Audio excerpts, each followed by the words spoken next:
राधे राधे बेटा आप सभी को। आज की क्लास में हमने जो लास्ट क्लास में किया था एक्टिव एंड पैसिव वॉइस, उसी का और थोड़ा एक्स्ट्रा पढ़ेंगे। कुछ टेंसेस के अकॉर्डिंग रिवीजन भी करेंगे। तो ये जैसा कि आपके सामने स्क्रीन पे आपको दिख रहा है, steps to change active voice into passive voice. तो ये सबसे बेसिक रूल्स हैं बेटा, जो आपके गिवन है ना, ये सबसे बेसिक रूल्स हैं आपके पास। Identify the subject and verb and object. सबसे पहले सब्जेक्ट, वर्ब और ऑब्जेक्ट को आइडेंटिफाई करना किसी भी पर्टिकुलर सेंटेंस में, कि इसमें सब्जेक्ट कौन सा है, वर्ब कौन सी है और ऑब्जेक्ट कौन सा है, क्योंकि तभी तो हम क्रॉस रूल लगाएंगे ना। सब्जेक्ट को ऑब्जेक्ट में चेंज करेंगे और ऑब्जेक्ट को सब्जेक्ट में चेंज करेंगे। Move the object to the subject position. Object को कहाँ लेके जाएंगे? सब्जेक्ट की पोजीशन पे। करेक्ट फॉर्म ऑफ बी का यूज़ करेंगे। दैट मीन्स कि जैसा हमने कल भी पढ़ा था कि अगर वर्ब की फर्स्ट फॉर्म होती है तो बी की फॉर्म इज एम आर होती है, उसके साथ में वर्ब की थर्ड फॉर्म हो जाती है। तो इस तरीके से करेक्ट फॉर्म ऑफ बी को हम यूज़ करेंगे according to the tense. Then use the past participle of main verb. मतलब यहाँ पे इसका मतलब क्या है, आपका V3 को यूज़ करना हमारा, ठीक है। उसके बाद बाय प्लस में सब्जेक्ट ऑप्शनल है। ऑप्शनल क्यों लिखा है यहाँ पे? क्योंकि कुछ ऐसे सेंटेंसेस होते हैं जिनमें ये चीज़ हम करते हैं और कुछ ऐसे सेंटेंसेस होते हैं जिसमें हम ये चीज़ नहीं करते हैं। मतलब कई बार हमारा, जैसे आपने पढ़ा है कि इम्पेरेटिव सेंटेंस हो, वर्ब से स्टार्ट होता है जो, अगर ऐसा कुछ होता है तो हम डायरेक्ट टू से भी कनेक्ट कर देते हैं कई बार। तो ये चीज़ अगर नॉर्मली सभी सेंटेंसेस में लगेगी, लेकिन कुछ एक्सेप्शनल होते हैं जिनमें नहीं होती, हम टू से ऐड कर देते हैं। तो अदरवाइज़ आपका बाय से सब्जेक्ट को कनेक्ट करना है, ठीक है। अब बेटा देखिए, ये आपके कुछ एग्जांपल्स हैं आपके जिसमें एक्टिव वॉइस को पैसिव वॉइस में चेंज किया गया है। तो फर्स्ट ऑफ ऑल आप देखिए, हमारा है he paints a picture. He paints a picture, यहाँ पे हमारा सब्जेक्ट क्या है? ही पेंट्स वर्ब हमारी, और अ पिक्चर हमारा क्या है? ऑब्जेक्ट है। तो जब हमने चेंज किया तो देखो हमने ऑब्जेक्ट को कहाँ पे ले आए? सब्जेक्ट पे। और जो आपका सब्जेक्ट था उसका हमने ये चीज़ पढ़ी है ना प्रोनाउन के अंदर, कि जो पोजीशन होती है उसके अकॉर्डिंग, मतलब किस प्रोनाउन का कौन सा ऑब्जेक्टिव रूप होता है। तो ही का क्या होता है? हमने पढ़ा है ही का होता है ही, हिज और हिम। तो इसलिए हम क्या यूज़ करेंगे? ऑब्जेक्ट की जगह पे हिम यूज़ करेंगे। क्या यूज़ करेंगे बेटा? हिम यूज़ करेंगे, ठीक है। तो हमने यहाँ पे ऑब्जेक्ट की जगह पे क्या यूज़ किया? हिम।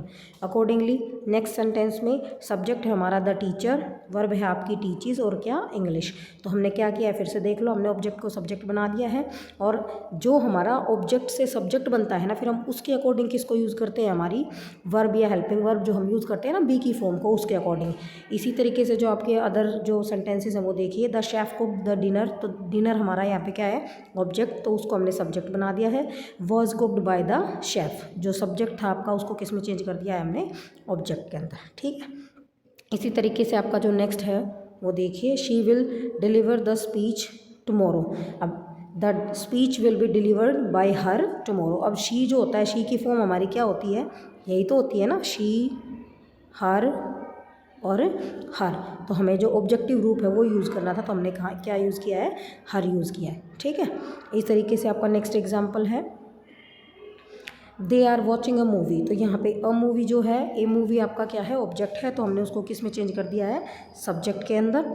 उसके बाद क्योंकि ये इज एम आर और मतलब ING वाली सेंस है, तो हमने पढ़ा था ना, प्रेजेंट कॉन्टिन्यूस हो चाहे पास्ट कॉन्टिन्यूस हो, हम किस वर्ड को ऐड कर देते हैं? बीइंग को। तो उस तरीके से, और उसके बाद हमने दे का जो है वो ऑब्जेक्टिव पार्ट यूज़ किया है, देन, ठीक है। अब बेटा ये आपके टेंस के अकॉर्डिंग कुछ एग्जांपल्स हैं, जैसे आपका प्रेजेंट का सिंपल है, past simple, future simple, present continuous, past continuous. एक गोइंग टू बी फॉर्म आती है आपकी, तो गोइंग टू के साथ में आपका क्या ऐड हो जाता है? इज गोइंग के साथ में, गोइंग टू के साथ में बी ऐड हो जाता है। एक इन्फिनेटिव होता है आपका, टू इन्फिनेटिव बोलते हैं ना हम।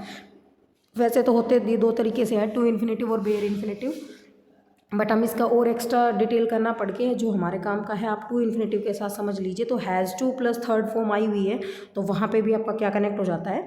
बी। उसके बाद प्रेजेंट परफेक्ट है और पास्ट परफेक्ट है। तो अकॉर्डिंग टू टेंसेज हम ये अलग अलग बात करेंगे, ठीक है बेटा। तो देखिए अब ये जैसे फर्स्ट वन है, जैसे आपको दिखाई दे रहा होगा कि आपके ये जो एक्टिव वॉइस के जितने भी सेंटेंसेस है सभी के अंदर वर्ब को हाईलाइट किया हुआ है ताकि आपको टेंस का जो है वो क्लियर हो जाए। ठीक है, उसके अकॉर्डिंगली चेंज हो रखा है। तो देखिए जब वर्ब की फर्स्ट फॉर्म आती है तो हम is am are plus I N G में चेंज करते हैं। सेकंड फॉर्म होती है तो was verb plus I N G में थर्ड फॉर्म में चेंज करते हैं। जब फ्यूचर का सिंपल होता है तो सिर्फ बी कनेक्ट हो जाता है ना।